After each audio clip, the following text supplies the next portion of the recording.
Ngayon naman, ito ang pag-aaralan natin sa mother tongue.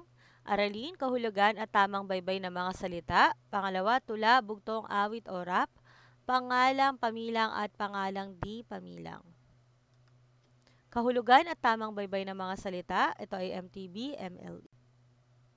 Okay, may babasahin muna akong kwento. Batang Matulungin.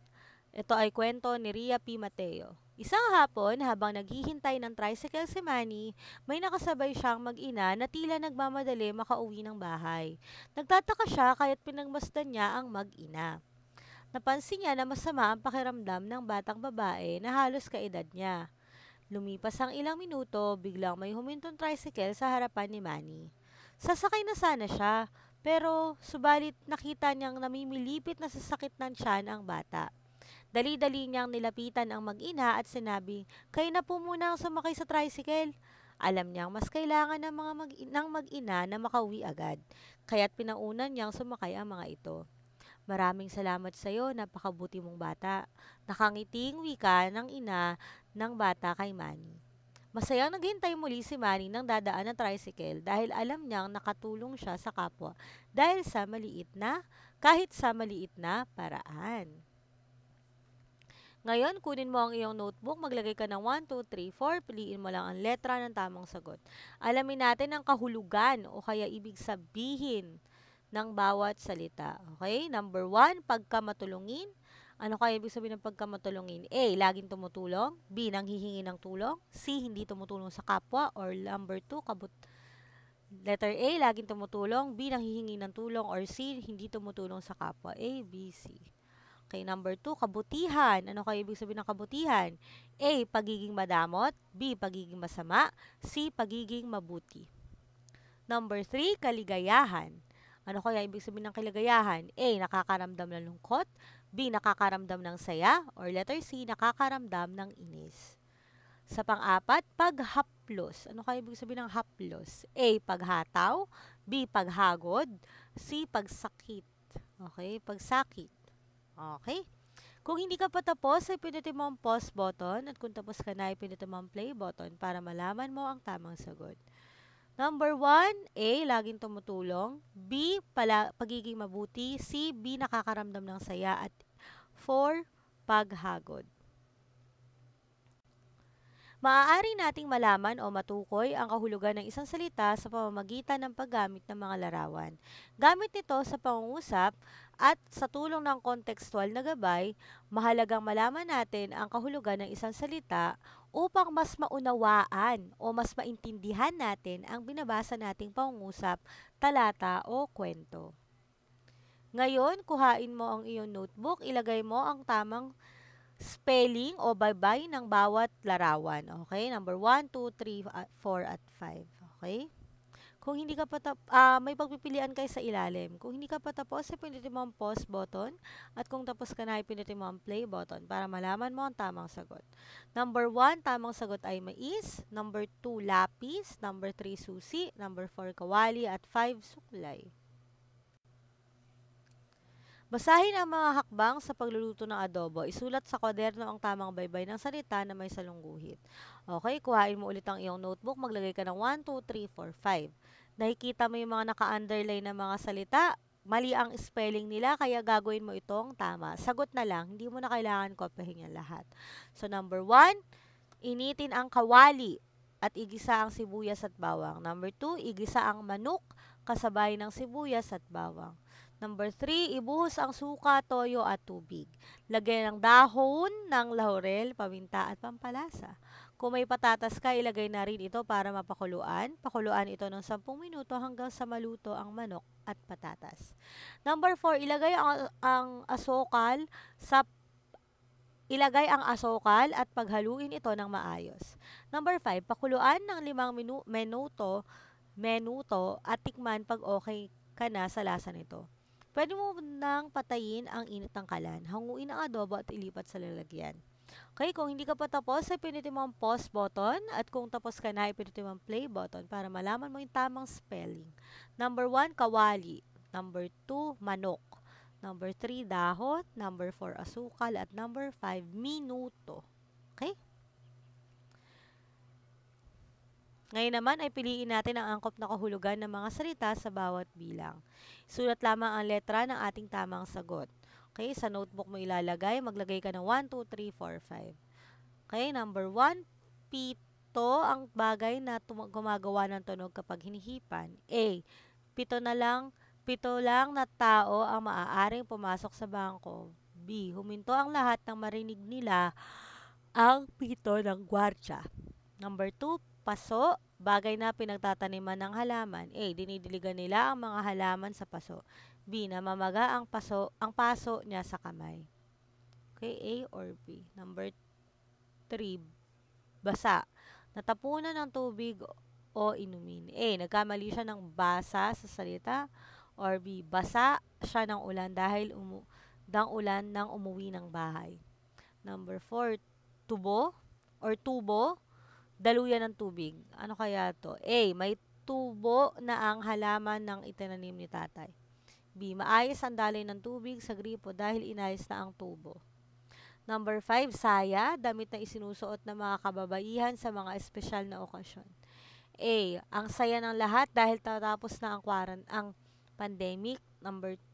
Letter B, bagay na bagay sa dalaga ang suot niyang saya. Kung hindi ka pa tapos, ay pinutin mo ang pause button at kung tapos ka na, ay pinutin mo ang play button para malaman mo ang tamang sagot. Number 1, B. Number 2, A. Number 3, B. Number 4, B. Number 5, B. Dito naman tayo sa tula, bugtong, awit o rap. Ako ay para sa'yo. Ako ay batang matalino, nag-iisip at gumagawa ng bagay na matino. Para sa kapwa, para sa'yo, o mahal na kamag-aral ko. Tanggapin mo ang lapis na ito, tulong ko'y maaasahan mo, kahit ikay Muslim o mamerto.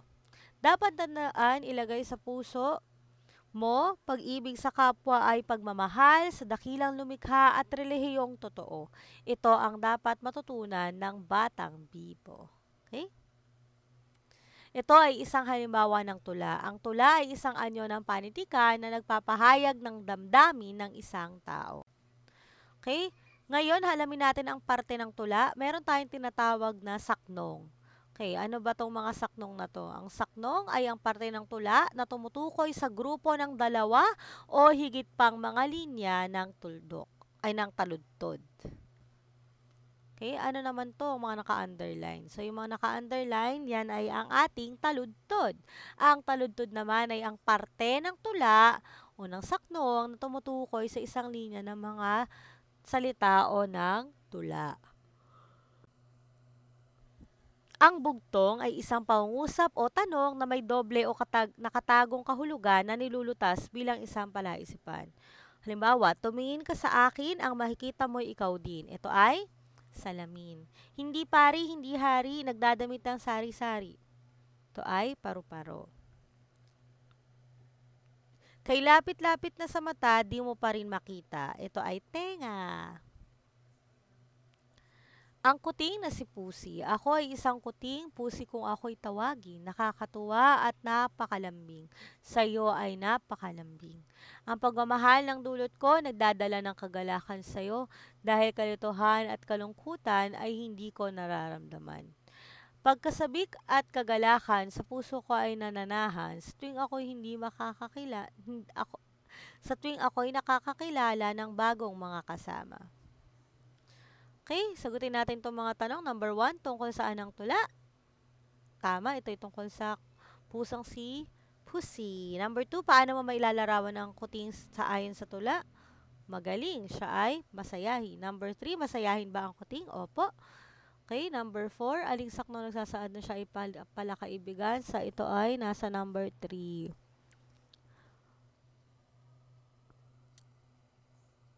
Ngayon, lagay natin ang check kung tama ang sinasaad sa pangungusap at X naman kung hindi. Number 1, ang tula ay isang sining o panitikan na naglalayong maipahayag ang damdamin sa malayang pagsulat.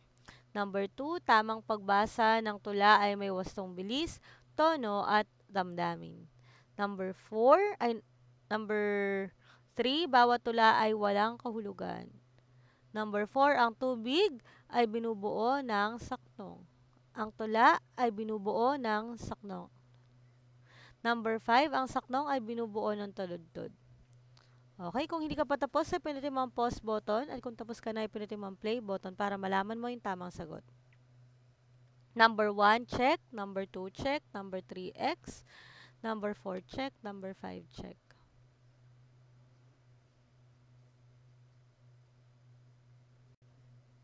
Okay, ngayon naman, dito tayo sa pangalang pamilang at pangalang di mapilang. Di mabilang.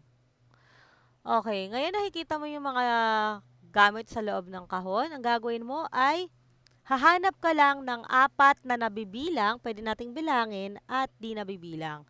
Okay, halimbawa ng nabibilang mo ang iyong cellphone, 1. Di nabibilang, halimbawa, yung hibla ng iyong buhok, hindi mo ito kayang bilangin. Okay? Kung hindi ka pa tapos, ay pindutin mo ang pause button, at kung tapos ka na, ay pindutin mo ang play button para malaman mo ang tamang sagot. Okay, nabibilang bawang, longganisa, itlog, at sibuyas. Hindi nabibilang asukal, shampoo, mantika, gatas. At saka yung mga hindi ko binanggit sa nabibilang, lahat sila hindi nabibilang.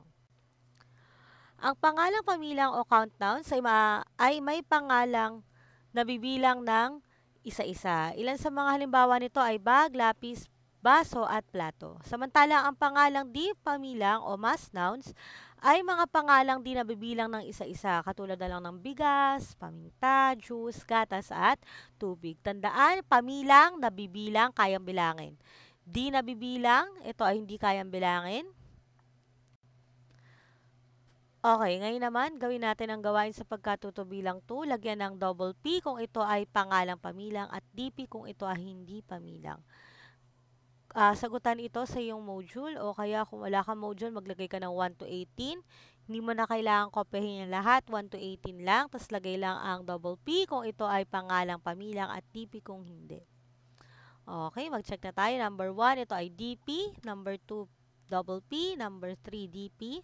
Number 4, double P. Number 5, double P. Number 6, DP. Number 7, mansanas, double P. Number 8, double P. Number 9,